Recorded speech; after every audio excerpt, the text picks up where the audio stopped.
The ability to attract the right sort of talent is crucial in the success of any business. Now, in studio to explain how employers build a pool of future employees that will feed into the company's future growth strategy is Jenali Skuse. She's the employer for branding consultant at Universum, and Nhlamu Dlomu, who is the head of HR at KPMG, one of the top performers in this year's Universum's Most Attractive Employer rankings. Nhlamu, let me start with you. How important is investing in your brand when it comes to this? As you said, you were ranked as one of the most attractive employers, so you understand the value of a brand here. Yeah. Our brand is actually quite strong worldwide, so we continuously invest in it because we see the results and the type of people that we are able to retain and the growth opportunities that exist inside KPMG. So I can never overstate the importance of a brand from that perspective. Jenali, do you think that South African companies understand this, that brand is key? Because at some point, or at most of the point, if you are looking for employment, that's what you're going to look at, that whether you identify with that specific brand. I think some companies do, and those are the companies that really are managing to attract and retain the best talent for their organizations. But you know, as we move more and more towards a knowledge economy, being able to attract, engage and retain the best talent is really going to be a key determinant of business success. So it is becoming more and more important to brand yourself as an attractive employer, but also to brand yourself in a way that you can attract the right people to your organization. How do you tap into the talent pool and make sure that you are attracting the best? What are you offering? How do you know as a company what to put out there in order to get the best? So we conduct a lot of research and we spend a lot of time on campus really understanding what our new employees would be looking for.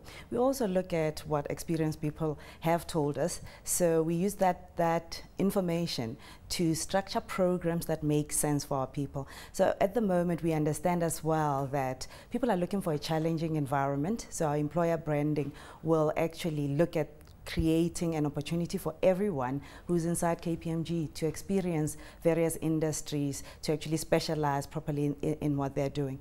We also create a sense of meaning and purpose inside the organization. We invest a lot in CIS activities. We invest a lot in activities that make people feel good and contribute positively to the South African environment.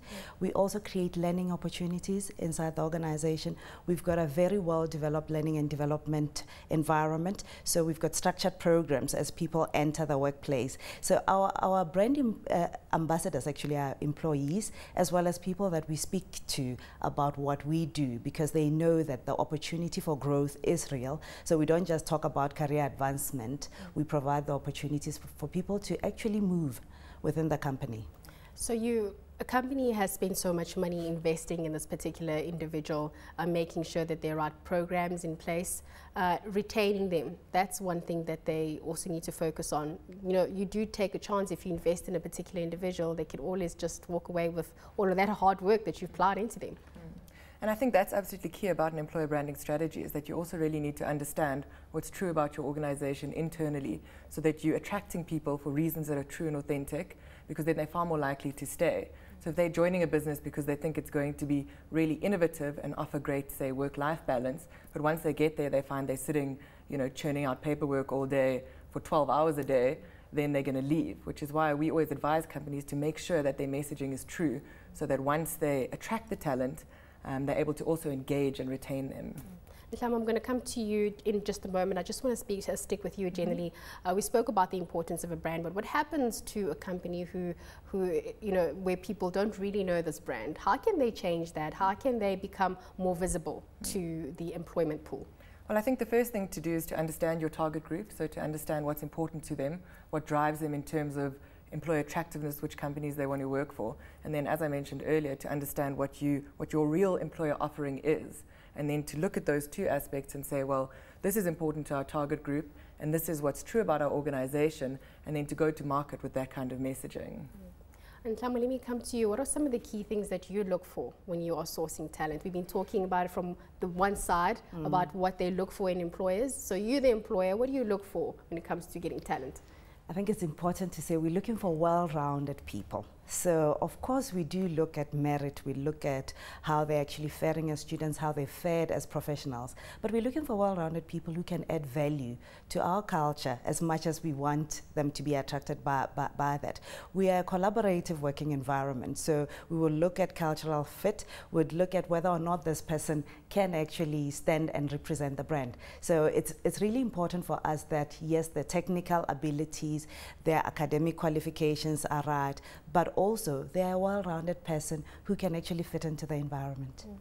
Jenali, maybe you can answer that question first, but I also want to find out if you've done similar research on the African continent and if it's any different from what you've seen in South Africa, from what employees want from employers. Yes, so really exciting. We're actually launching our research in Africa this year for the first time.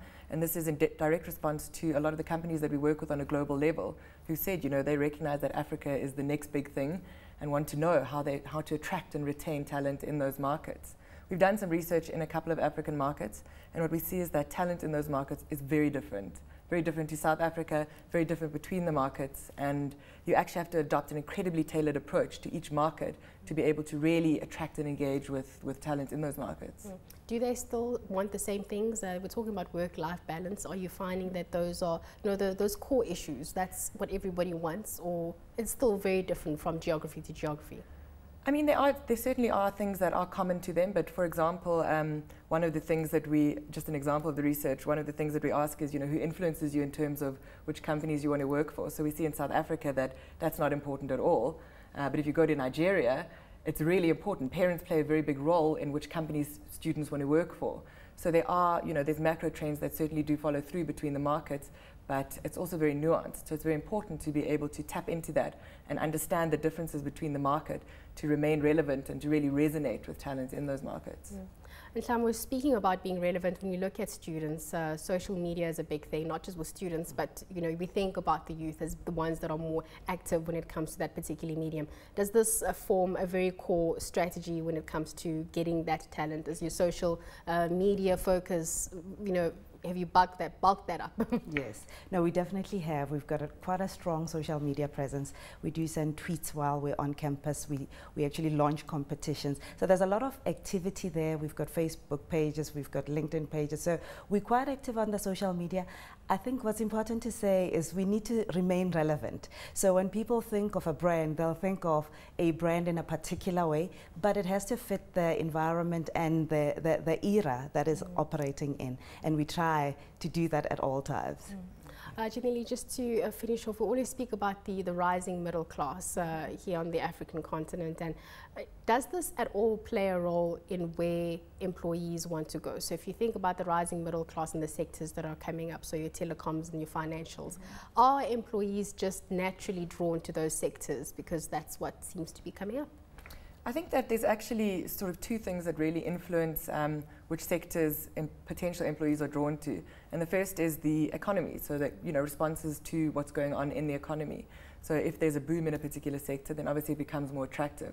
We saw in South Africa over the last 2 or 3 years that the mining sector, which was traditionally really attractive, has become less attractive to engineering students. And that's obviously because of the upheaval on the mines, the sector being in flux. And then the second aspect is that talent is really integrated into the global economy. So a lot of what they value and what they really see as important is influenced by what they see on social media, in pop culture, and all of that. So it's really important to be able to access or communicate talent on both those levels. Ladies, thank you so much. Thanks to my guests this afternoon.